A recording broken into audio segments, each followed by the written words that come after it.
À la question numéro 26, on vous demande de déterminer le numéro atomique du rhodium ainsi que sa configuration électronique. On avait deux indications ici dans l'énoncé. On vous disait que le rhodium appartenait à la 5e ligne de la classification périodique et possédait 9 électrons. Ainsi, si le rhodium est à la 5e ligne, donc forcément son nombre quantique principal est 5.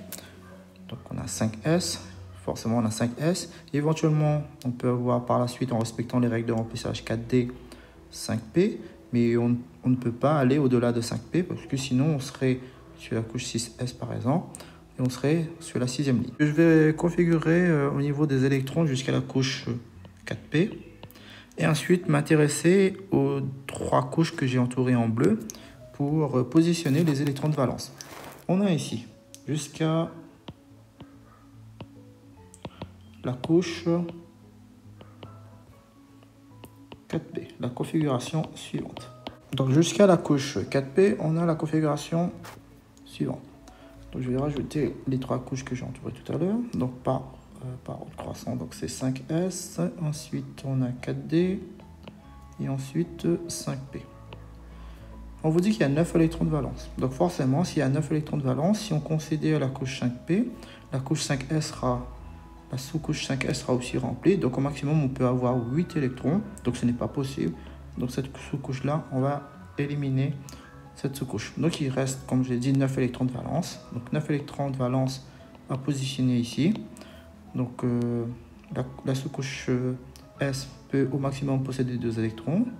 Donc il reste 7. La configuration électronique du rhodium est donc la suivante. On peut simplifier, donc c'est krypton. Donc krypton c'est 36 électrons. Ensuite 5 S2, 4 D7. Donc pour Z, on a donc 36 plus 2 plus 7, ce qui nous fait 45. Donc Z égale à 45. Question numéro 27. On nous demande si la configuration du rhodium au nombre d'oxydation 3 donné dans l'énoncé avec une configuration se terminant par 5s1, 4d5 est compatible avec les règles de remplissage. Nous, on avait trouvé précédemment une configuration se terminant par 5s2, 4d7. Si on enlève 3 électrons, on a la configuration suivante. Donc la configuration va se terminer par 5s0, 4d6. En comparant cette configuration à celle d'énoncée, on voit une différence. En effet, la configuration réelle n'est pas compatible avec les règles de remplissage. Alors on peut se demander pourquoi la configuration 5s1, 4d5 est plus stable que celle se terminant par la configuration 5s0, 4d6. Cela est dû à la sous-couche D qui est à demi remplie ici. En effet, la stabilité est favorisée dans le cas où la sous-couche D est remplie ou à demi remplie. Et on peut dire aussi que le spin total est maximum. Prenons 2 cas. Ici, j'ai mis au niveau des cases quantiques à gauche, j'ai pris le cas 4d6, je vais représenter les électrons, et aussi à droite.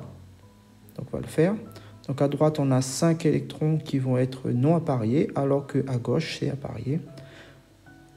Et moins c'est apparié, plus c'est stable. Donc la configuration de droite est plus stable.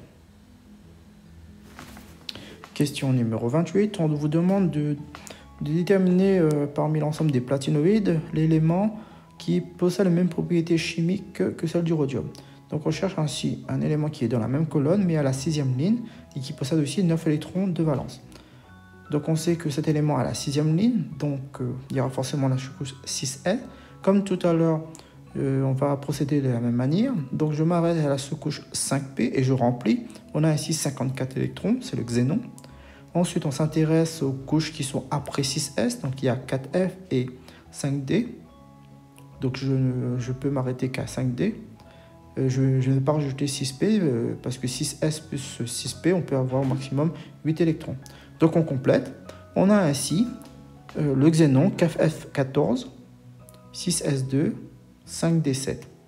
Donc au niveau des électrons de valence, on a bien 9 électrons de valence. La couche F est remplie, totalement remplie. La couche D a 7 électrons. La sous-couche S, 6S a 2 électrons. Ce qui fait au total 54 plus 14 plus 7 plus 2, ce qui nous fait 77 électrons. Ainsi, ça correspond au composé iridium IR. Donc la réponse était IR. Question numéro 9, on vous demande de préciser la géométrie du complexe suivant. Indiquera le nom de sa structure géométrique, on donnera sa représentation de crâne. Donc on y va. Donc ici au centre, on a le platine. En avant, on a une fonction chlore et aussi en arrière une fonction chlore. Donc le chlore, le chlore, le chlore, le chlore. Ici, on vous dit ici, donc chargé avec 2 moins, donc je représente ici. Donc ici, la géométrie, c'est une géométrie tétraédrique.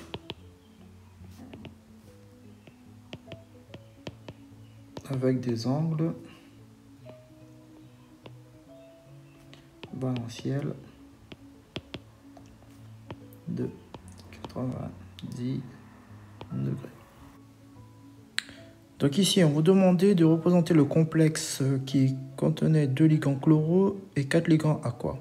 Au niveau de la charge, vous avez 2 ligands chlore, donc 2 moins.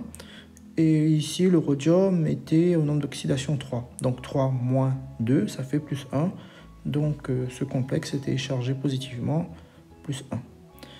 Ici, on avait aussi 2 possibilités qui sont liées à la position du ligand chloro. Donc on avait 2 stéréoisomères. Je vais représenter les 2 possibilités au niveau de ces isomères. Donc de part et d'autre du rhodium, on a le chlore. C'est la première possibilité. Et l'autre possibilité, on avait ceci. Donc cette fois-ci, le chlore, il y en a un vers le haut et un vers l'arrière. Par exemple, on aurait pu faire autrement, mais ça correspond bien à 2 diastéréoisomères. Voilà, donc là, c'était les 2 possibilités au niveau de la question. Question 31. Donnez en justifiant la formule de chacune des espèces de A à G apparaissant sur le graphique du document 3. D'abord, on va revenir sur le document de l'énoncé qui nous donnait quelques indications. Le nombre de chlore, c'était lié à la lettre P. Le nombre de ligands à queue H2O, c'était lié à la lettre Q. Donc l'ensemble donnait une valeur de 6. Au niveau de la coque qui est donnée ici. Donc on voit qu'en abscisse, on a log de Cl-. Donc plus log de Cl- est important, plus le milieu est riche en ligands Cl-. Qu'est-ce qu'on peut dire au niveau des espèces qui sont présentes? On remarque que G est le plus à droite, par exemple, plus Cl- est le plus important. Donc G, par exemple, est l'espèce chimique qui aura le plus de ligands, contrairement à l'espèce A qui aura le moins de ligands. Donc là, dans un premier temps, il fallait raisonner au niveau du log de Cl-. Plus le log de Cl- est important, plus le nombre de ligands chloro est important. Donc on va utiliser ceci pour la suite.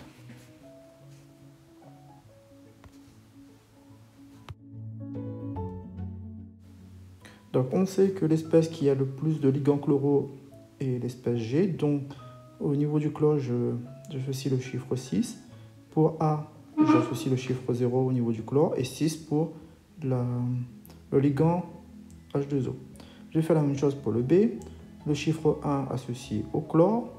Pour l'espèce C, pareil aussi. 2. Et de manière croissante jusqu'à G, on va de 0 jusqu'à 6.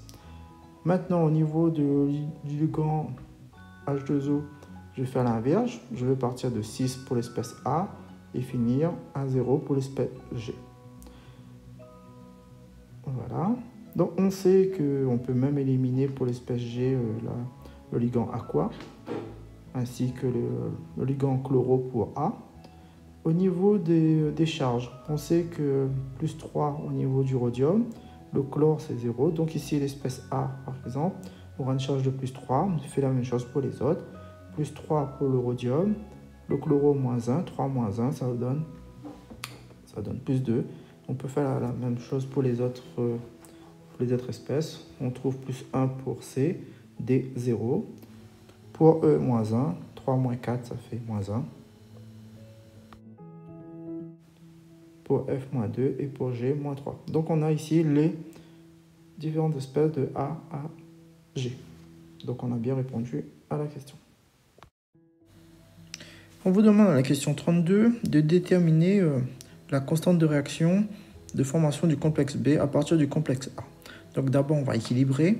Donc j'ai réécrit le complexe A, la formule du complexe A et la formule du complexe B.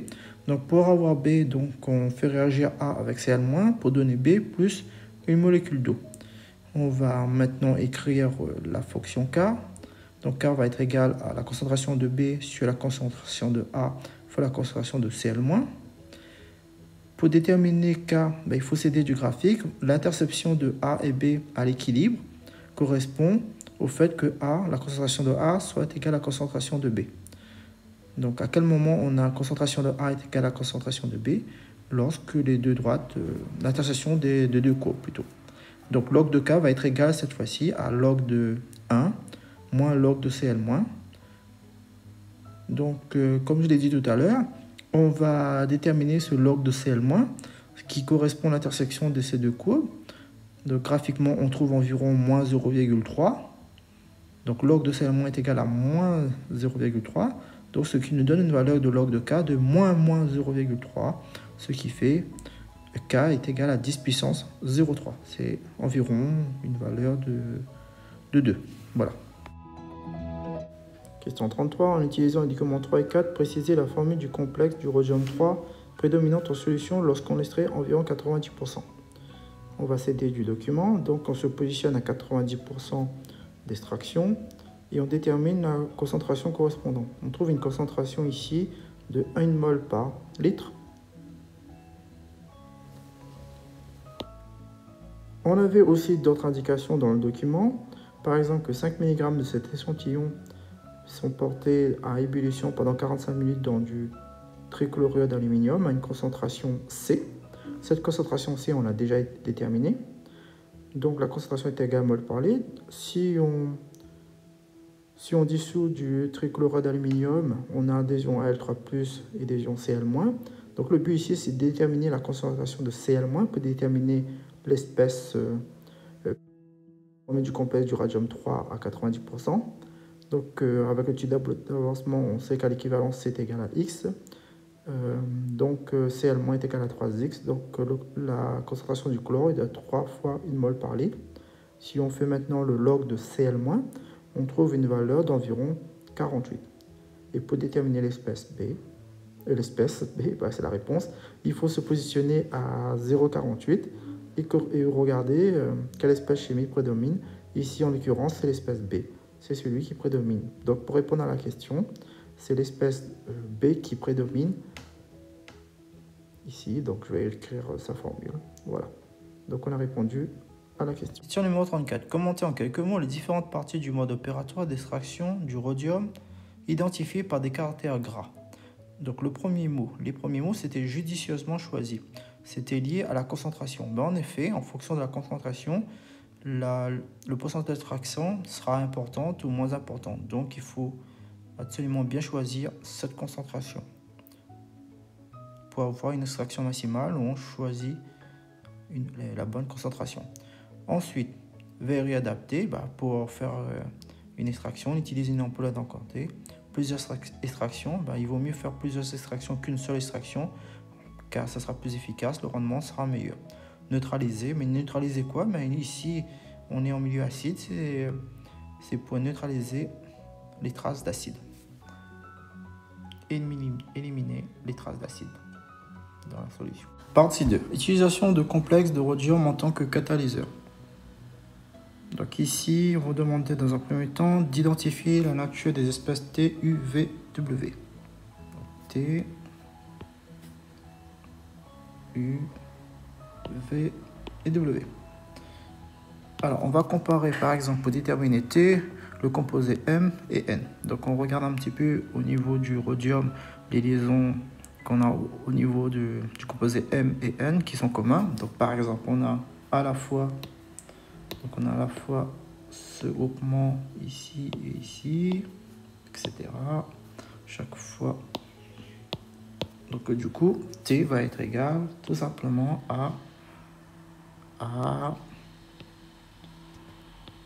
cet alcène suivant. Donc ça c'est T. On fait la même chose pour déterminer U. Donc je vais surligner les composés communs aux composés P et Q. On y va. Donc on a quoi? Ceci, ici, pareil, ici aussi. Donc 4.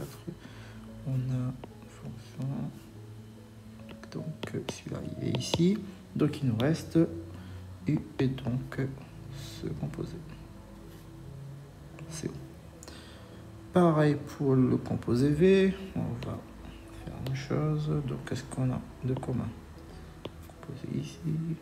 OCO. Celui-là aussi. Celui-là aussi. Celui-là et celui-là. Donc le composé. Donc il reste de l'hydrogène. Donc V. C'est d'hydrogène. On va comparer maintenant le composé M et S pour regarder un peu qu'est-ce qu'on a de commun. Donc ici on a ceci, OC aussi, on finit ici. Donc on n'a pas ce composé là.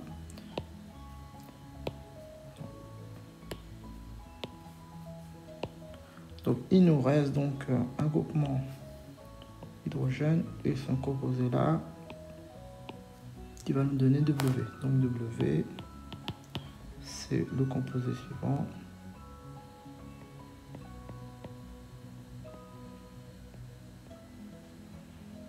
Donc c'est tout. Donc ici on a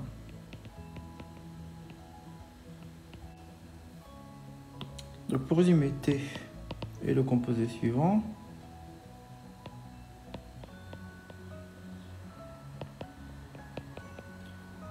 U, c'est CO, VH2.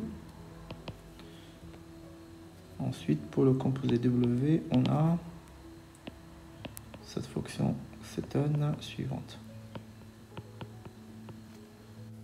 Si on revient sur l'énoncé, l'énoncé nous indique qu'on synthétise ici, on doit synthétiser ici un aldéhyde, cependant on obtient une cétone.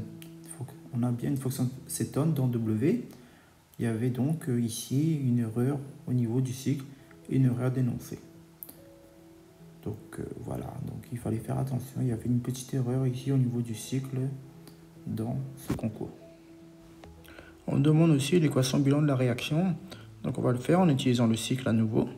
Donc pour cela, donc on va regarder tout ce qui entre, T entre, U, V, et ce qui ressort chez W. Donc l'équation bilan, donc on a T qui entre, plus U, plus V, qui va donner... Donc on a T plus U plus V qui donne W. Normalement, W doit être un aldéhyde, même si on trouve ici une fonction cétone. Donc au niveau du rapport du jury, on tenait compte un petit peu de cette erreur d'énoncé. Donc je vous laisse lire ça tranquillement donc, par rapport à cette question 35. Voilà. Question numéro 36, indiquer les étapes de ce cycle catalytique et donner aussi un nom pour les étapes Q à R, de R à S et de S à M. Je vous propose de revenir sur la méthode pour déterminer le nombre d'oxydations du métal dans un complexe. On va partir du complexe M. Dans cette séparation, chaque ligand récupère son doublé. Donc ici, dans le complexe M, on a ici 4 ligands. On va les séparer. Donc ici, vous avez 2 molécules de triphénylphosphine. On va écrire tout ça. Donc 2 fois triphénylphosphine, plus le monoxyde de carbone, plus l'hydrogène, sauf qu'ici l'hydrogène est négatif, hydrure, plus le rhodium, on ne connaît pas sa charge pour l'instant, l'ensemble est égal à 0. Donc ces deux ligands sont neutres. Ici c'est négatif. Donc l'ensemble va être égal à 0 au niveau des charges. Donc ici vous avez une charge neutre, moins 1. Donc on ne sait pas pour l'instant. Et l'ensemble est égal à 0. Donc bien entendu ici le rhodium est chargé positivement, une charge plus. Donc ici c'est plus. Ensuite, j'ai mis quelques exemples de ligands neutres et de ligands chargés négativement. Par exemple, d'exemples de ligands neutres, on peut avoir la molécule d'eau, par exemple. Donc, on a vu la triphénylphosphine, le monoxyde de carbone et aussi les alcènes. Pourquoi les alcènes? Parce qu'on va utiliser ça tout à l'heure dans le cycle. On a aussi quelques exemples, hein. Les ligands chloro, par exemple. Hydrogène vient de le voir. Et quelques autres exemples, comme par exemple les alkyles. Attention, les alkyles sont chargés négativement.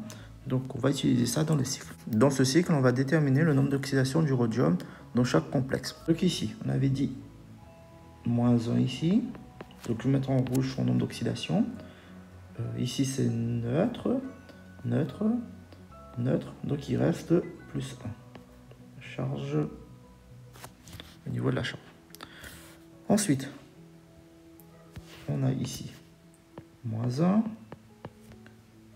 Neutre, neutre, neutre. Donc, il reste une charge positive pour le rhodium. Ensuite, on a ici neutre, neutre, neutre. Donc, ici, ça y est un groupement alkyle.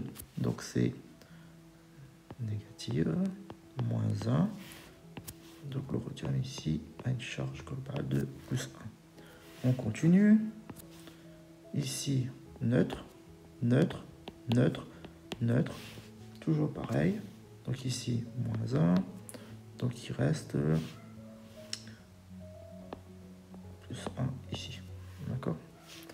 On continue. Donc neutre, neutre, neutre, toujours pareil. 1.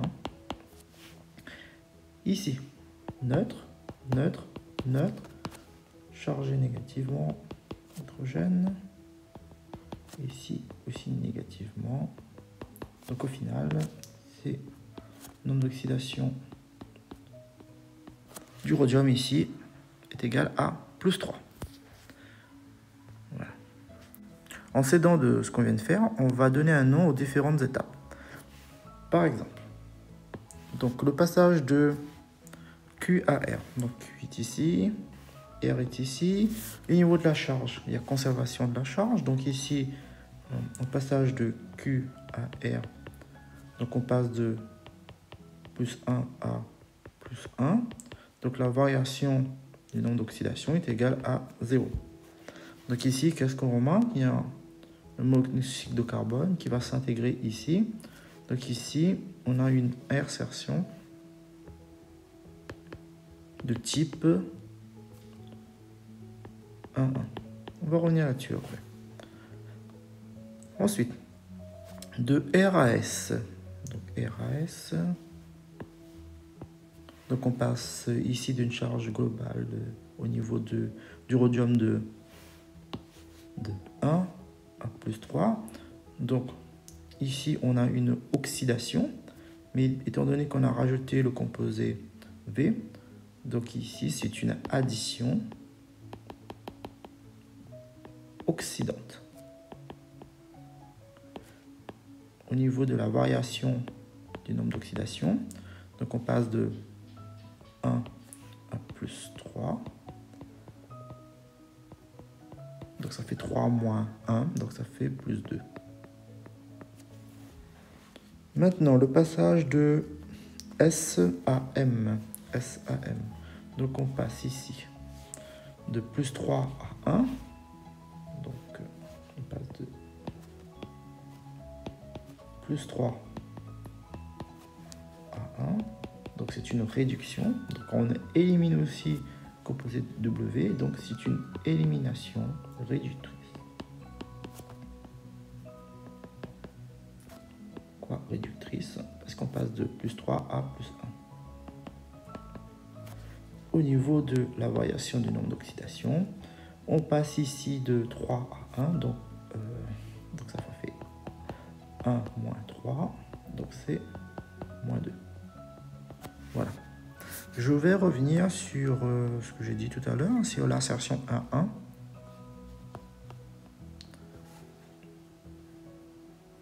Donc d'abord, petit résumé des réponses attendues. Donc de R à S, addition oxydante. De S à M, élimination réductrice. De Q à R. insertion A1.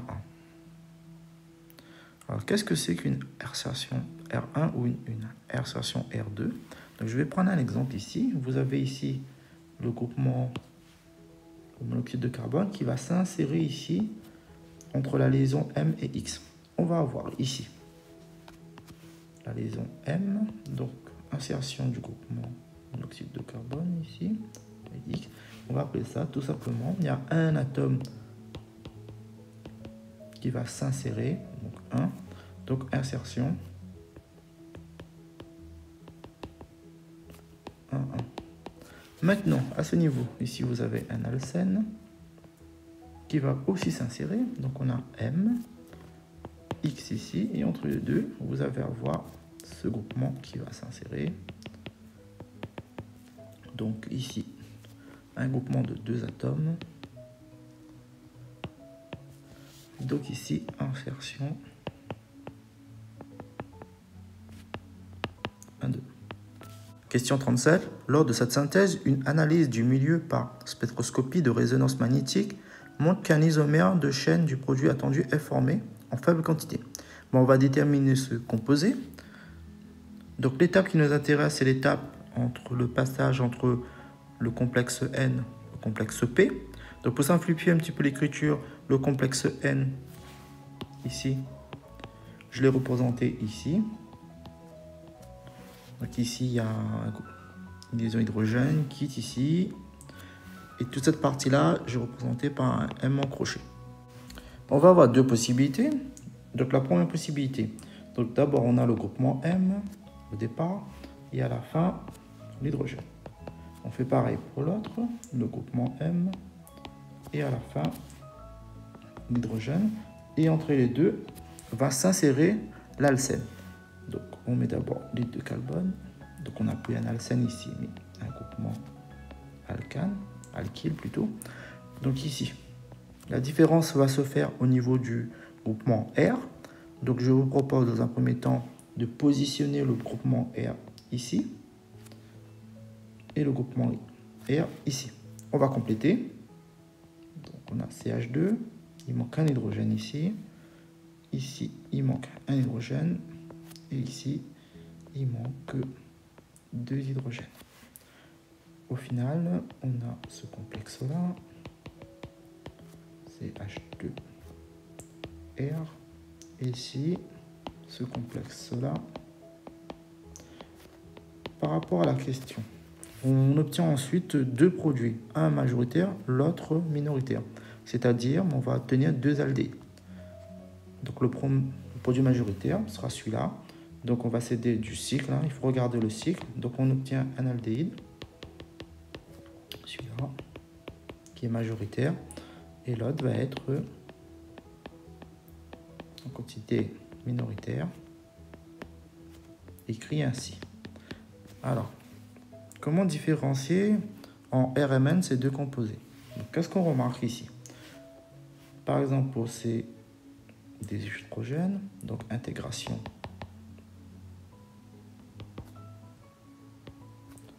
N2H. Ces deux hydrogènes vont être couplés avec ces deux hydrogènes adjacents. On va avoir un triplet ici pour ces deux hydrogènes. Alors qu'ici, on peut prendre par exemple celui-là, par exemple. Donc intégration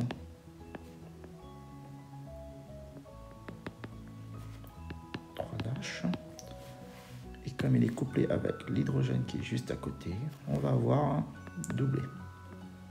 Ici, c'est comme ça qu'on peut différencier les deux produits qui vont se former, un de manière minoritaire et l'autre majoritairement. Donc en RMN, on va voir la différence grâce à ça. Voilà, on passe à la suite. Question 38. Expliquez en quoi l'hydroformylation occupe une place privilégiée dans la chimie verte grâce à l'économie atomique. Donc ici, je fais un petit rappel ici sur les 12 principes de la chimie verte. Donc ici, on est dans le cadre d'économie d'atomes. On peut même dire aussi en catalyse. Donc à ce niveau, je réécris ici l'équation. Qu'est-ce qu'on remarque? T plus U plus V plus U plus V intégralement égal à W. Donc ici, il n'y a pas de sous-produit. Pas de sous-produit. Et on remarque aussi que tous les atomes du réactif se retrouvent dans le produit. Voilà l'intérêt. Donc on a bien une économie d'atomes. Question numéro 39, on va demander de représenter la maille cristallographique soit du platine, soit du rhodium. Il s'agissait ici d'une maille cubique face centrée. On va directement représenter ceci. On représente d'abord les 8 atomes au sommet du cube et ensuite 6 atomes au centre des faces du cube. On obtient la figure suivante. On va écrire également la relation de contact entre les atomes au niveau de la diagonale. Au niveau de la diagonale, vous avez les sphères qui se touchent, qui sont en contact. On a donc la relation suivante. A racine carrée de 2 est égal à 4 fois le rayon de l'atome. Cela va nous aider par la suite pour faire les calculs. Petit rappel sur les alliages de substitution et d'insertion. Donc à droite, on a représenté un alliage de substitution. Lorsque certains atomes du réseau du métal sont remplacés par un autre atome d'un autre métal ayant un rayon atomique de même ordre de grandeur, on parle d'alliage de substitution. Dans le cas d'alliage d'insertion, certains sites interstitiels du réseau du métal sont alors occupés par les atomes d'un autre métal. On va étudier ici les deux sites interstitiels, site octaédrique et tétraédrique. On remarque ici sur le schéma que ces rayons interstitiels sont très petits par rapport à la taille des rayons des atomes. J'ai représenté directement deux sites octaédriques qui vont nous permettre de déterminer le rayon maximum qu'on a appelé ici RO pour un site octaédrique. On a une relation de contact le long d'une arête d'un cube de côté A. On va écrire tout ça. Le long de l'arête, on a donc la relation suivante, 2 fois le rayon de l'atome plus 2 fois le rayon du site octaédrique est égal à A, la longueur de l'arête. On va utiliser un des sites octaédriques qu'on a représenté ici. Donc en bleu, je représente l'atome qui a un rayon R. Et ici en rouge, c'est la position du site octaédrique qui a un rayon RO. Donc sur cette arête, on a une relation de contact. On va réutiliser à nouveau la relation entre le paramètre de maille et le rayon de l'atome. Donc on va écrire tout ça et ensuite on va remplacer. On obtient la relation suivante. Le rayon du site octaédrique est égal à rayon de l'atome multiplié par racine carrée de 2 moins 1. On va faire la même chose maintenant pour un site tétraédrique. Donc j'ai représenté directement ce site tétraédrique. Il y aura une relation de contact sur une diagonale que je vais appeler D. Pour nous aider à comprendre comment déterminer cette relation de contact, je vais faire un petit dessin, représenter cette diagonale D. Donc là ici j'ai un petit rectangle bleu. Cette diagonale, je l'ai représentée en vert. Je vais l'appeler D. Alors comment déterminer la longueur et la largeur de ce rectangle? Donc il faut savoir qu'ici on a un cube de A sur 2. En utilisant Pythagore, je vais changer de couleur. Je vais représenter en rouge une des valeurs qui nous intéressent. Cette valeur va valoir, en utilisant Pythagore, A sur racine carrée de 2 ou A racine carrée de 2 sur 2. Et l'autre valeur va être égale à A sur 2 comme on utilise ici un cube d'arête A sur 2. On va refaire le dessin. Voilà le rectangle avec sa longueur et sa largeur. Pour déterminer D, on va utiliser Pythagore et on trouve que D est égal à A racine carrée de 3 sur 2. Sur cette demi-longueur de diagonale, D sur 2, on va avoir une relation de contact entre le rayon de l'atome et le rayon du site tétraédrique. Je vais écrire cette relation. Donc, D sur 2, c'est-à-dire A racine carrée de 3 sur 4, va être égal au rayon de l'atome plus le rayon du site tétraédrique. On utilise aussi la relation R est égal à A racine carrée de 2 sur 4. Et en remplaçant, on a la relation finale entre le rayon de l'atome et le rayon du site tétraédrique qui est égal, donc le rayon du site tétraédrique est égal donc à racine carrée de 3 sur 2 moins 1, le tout multiplié par le rayon de l'atome. Voilà. On va utiliser toutes ces relations Et on va dans un premier temps déterminer le rayon atomique pour le rhodium et ainsi que pour le platine. On sait que R est égal à A racine carrée de 2 sur 4. On remplace, on a les résultats suivants. Pour le rhodium, on trouve un rayon de 134 picomètres et pour le platine, 139 picomètres.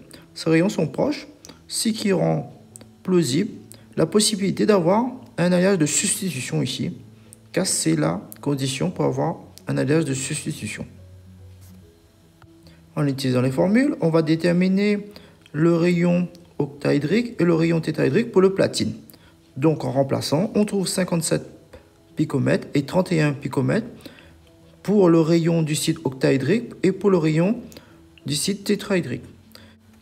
On a déterminé précédemment le rayon du rhodium qui vaut 134 picomètres. On voit que cette valeur est supérieure au rayon du site octaédrique et au rayon du site tétraédrique. On ne peut pas avoir d'alliage d'insertion ici, car il faut que le rayon de l'atome que l'on insère soit plus petit que le rayon octaédrique et le rayon tétraédrique. On peut cependant obtenir un alliage de substitution ici, car les rayons des deux atomes sont similaires. Question numéro 41, on vous demande dans un premier temps d'indiquer la miscibilité des deux éléments à l'état solide. Ici, on remarque la présence d'un seul fuseau. Donc, on peut dire qu'à l'état solide, la miscibilité est totale, car on a un seul fuseau. On remarque la présence de deux courbes. La courbe supérieure correspond au liquidus, la courbe inférieure au solidus. Au-dessus du liquidus, on a un domaine monophasé présent d'une seule phase liquide, qu'on va noter L. Au-dessus du solidus, domaine monophasé aussi, présence d'une seule phase solide, qu'on va noter S. Et entre les deux, entre le liquidus et le solidus, on a un domaine diphasé, présence de deux phases, à la fois liquide et solide. On va maintenant déterminer la variance réduite. D'abord la variance, qui est égale à x moins y, x étant le nombre de variables intensives, et y le nombre de relations indépendantes entre les variables intensives. Au niveau du nombre de variables intensives, on a la pression, la température, la fraction molaire en phase liquide à la fois pour le rhodium et pour le platine, la fraction molaire en phase solide à la fois pour le platine et le rhodium. Au total, ça nous fait un nombre de 6, y. On a dans un premier temps la somme des fractions molaires en phase liquide qui est égale à 1, la somme des fractions molaires en phase solide qui est aussi égale à 1. On a à l'équilibre l'égalité des potentiels pour le rhodium et pour le platine, ce qui correspond à deux constantes d'équilibre. Au final, la variance est égale à 6 moins 4, c'est-à-dire est égale à 2. Maintenant, au niveau de la variance réduite, étant donné que la pression est fixée, la variance réduite, V', va être égale à V moins 1, c'est-à-dire 2 moins 1. Donc la variance réduite est égale à 1. Question numéro 41. On va dans un premier temps tracer l'allure de la courbe d'analyse thermique. On va partir ici d'une fraction massique de 0,25, c'était indiqué dans l'énoncé. On va tracer une droite à l'abscisse 0,25, ce qui va nous permettre d'obtenir trois portions de droite entre 2000 degrés Celsius et 1912 degrés Celsius et entre 1912 degrés Celsius et 1891 degrés Celsius. Et une autre portion de droite qui sera située au-dessous de 1891 degrés Celsius. On obtient trois portions de droite. On observe aussi qu'il y a trois ruptures de pente au niveau de 1912 degrés Celsius et 1891 degrés Celsius. Au-dessus de 1912 degrés Celsius, on observe une phase liquide. Au-dessous de 1891 degrés Celsius, solide. Et entre les deux, liquide plus solide. On observe aussi deux points remarquables. Le premier point représente la dernière goutte de liquide. Et l'autre point, l'observation du premier cristal.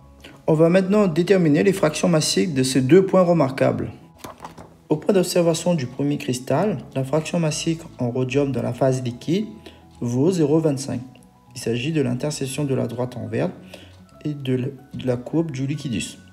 Pour déterminer maintenant la fraction massique du rhodium dans la phase solide, on va utiliser la courbe du solidus. Et on trouve ici une valeur d'environ 0,32 en fraction massique pour le rhodium dans la phase solide. Au point d'observation de la dernière goutte de liquide, la fraction massique dans la phase solide du rhodium correspond à l'intersection de la droite en verte et de la courbe du solidus. Et on trouve 0,25. Pour déterminer la fraction massique dans la phase liquide du rhodium à cette température, on utilise ici la courbe du liquidus et on trouve une valeur de fraction massique de 0,18. On obtient ainsi la courbe d'analyse thermique suivante. Qu'est-ce qu'on remarque aussi? On remarque une rupture de pente à ce niveau. Cette rupture de pente correspond à un phénomène de cristallisation qui est exothermique. Ainsi, l'abaissement en température est plus long que dans les autres domaines. Alors, j'ai mis ici quelques remarques au niveau du rapport du jury pour cette question. Bon, je vous laisse regarder ça tranquillement. Question numéro 42. On demande ici de raisonner sur la notion d'affinité chimique afin d'expliquer le choix de l'utilisation d'une faible pression. Pour cela, on va étudier la variation du quotient réactionnel Q de R quand la pression varie à T et à fraction molaire fixée. Q de R est donc égal, après simplification, à cette expression. On remarque ici que la constante réactionnelle augmente quand la pression augmente et elle diminue aussi quand la pression diminue. Revenons sur l'expression de l'affinité chimique. On a l'expression suivante, A est égal à RT ln de K sur Q. Étant donné qu'on est à température constante, K est constante aussi. Ainsi, si on considère un système qui est à l'équilibre et qu'on diminue la pression, Q de R va diminuer. Si on reprend l'expression de A, de l'affinité chimique, A sera ainsi supérieur à 0. Donc la réaction sera favorisée dans le sens direct si la pression est faible. Afin d'expliquer l'échauffement observé dans le foie à catalyseur, on va déterminer l'enthalpie standard de la réaction. Donc on va écrire l'expression de cette enthalpie standard de réaction et on obtient la valeur suivante, moins 906,4 kJ mol moins 1. Cette valeur est inférieure à 0, c'est une réaction exothermique, ce qui explique l'échauffement du milieu. Question numéro 43. En raisonnant à partir de la notion d'affinité chimique, justifier les conditions de température permettant la réalisation de l'oxydation du monoxyde d'azote dans le réacteur 3. Pour répondre à cette question, on va déterminer l'enthalpie standard de réaction. On trouve une enthalpie standard de réaction de moins 114 kJ mol moins 1. Donc en utilisant la relation de Van 't Hoff, on remarque que LNDK sera une relation qui sera décroissante. Or, on sait que l'affinité est égale à RT ln de K sur la constante réactionnelle Q de R. Qu'est-ce qu'on peut en conclure par rapport à la variation de la température? Si T augmente, K va diminuer, ainsi l'affinité chimique sera négative. Donc la réaction qui sera favorisée sera dans le sens indirect. Ce n'est pas ce qu'on désire, donc il faut travailler à une température plutôt faible pour favoriser la formation de NO2. On demande ici la relation entre la pression et la concentration pour un gaz parfait. La quantité de matière divisée par le volume donne la concentration. Donc la concentration est égale à P sur RT. On revient sur le document numéro 6. Remarque que pour l'expérience 1, la pression en monoxyde de carbone est inférieure à la pression du dioxygène pour l'expérience 1. Et pour l'expérience 2, la pression en monoxyde d'azote est supérieure à la pression du dioxygène. On revient sur l'expérience 1. Donc le dioxygène est en excès, on a une dégénérescence de l'ordre. On peut à nouveau écrire maintenant la vitesse avec cette nouvelle expression. Pour déterminer P, il suffit de faire une étude cinétique. De la même manière, pour l'expérience 2, on fait la même démarche et une étude cinétique nous permettra de déterminer Q. On a aussi ici une dégénérescence de l'ordre. On demande à la question numéro 45 de vérifier que P est égal à 2, sachant que Q est égal à 1. Dans un premier temps, on va remplacer ces valeurs dans l'expression de la vitesse, ce qui va nous amener à avoir une équation différentielle en monoxyde de carbone. L'étape suivante sera d'intégrer cette expression. On effectue l'intégration et en utilisant l'expression de la concentration, cela nous amène à cette expression que j'ai encadrée en rouge. Pour valider l'hypothèse que P est égal à 2, on trace 1 sur la pression en monoxyde d'azote en fonction du temps. On obtient une droite de coefficient de corrélation proche de 1. Cela confirme l'hypothèse que P est égal à 2. Question numéro 46. Cette question va nous amener à définir la vitesse d'apparition de NO2. On a aussi l'indication suivante, à savoir que l'équilibre est rapide. Donc on a une égalité au niveau des vitesses entre V1 et V-1. On va écrire la relation qu'on va obtenir avec cet équilibre. Finalement, on remplace dans l'expression de la vitesse d'apparition de NO2. On a bien une expression qui montre que P est égal à 2 et Q est égal à 1. À la question 47, on va effectuer un bilan de matière en monoxyde d'azote dans le réacteur 3. Donc, la variation de cette quantité de matière, notée Dn, est égale à la quantité de matière entrante moins la quantité de matière en monoxyde d'azote sortante plus Nr qui correspond à la quantité de matière qui a réagi dans le réacteur. Par la suite, on va faire varier la quantité de matière en fonction du temps. On a l'expression suivante de dNt sur dt qui est égale à 0 car l'énoncé le précise, le régime est permanent. On va utiliser l'expression du débit volumique, dV sur dt, l'expression de la quantité de matière C fois V, et ensuite utiliser l'expression de la vitesse de réaction dans le réacteur pour le monoxyde d'azote. On reprend l'expression précédente. Dans un premier temps, on va y rajouter l'expression de la quantité de matière, c'est-à-dire N est égal à C fois V. On sait que le débit grand D est égal à dV sur dt. On remplace. On utilise aussi l'expression de la vitesse, V1. On avait aussi exprimé la concentration en fonction de la pression. La concentration est égale à la pression sur RT.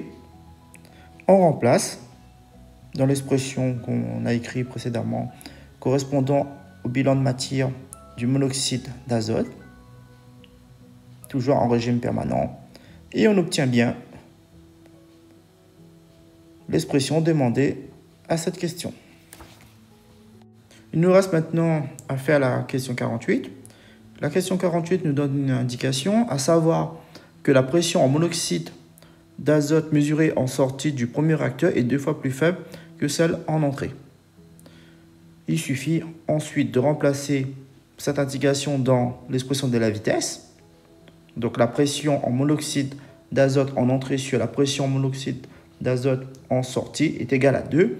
En remplaçant dans V1, on a l'expression suivante. On fait ensuite l'application numérique et on trouve une vitesse V1 qui est égale à 4 mol mètre-3 minute-1. La correction est terminée. Je vous remercie.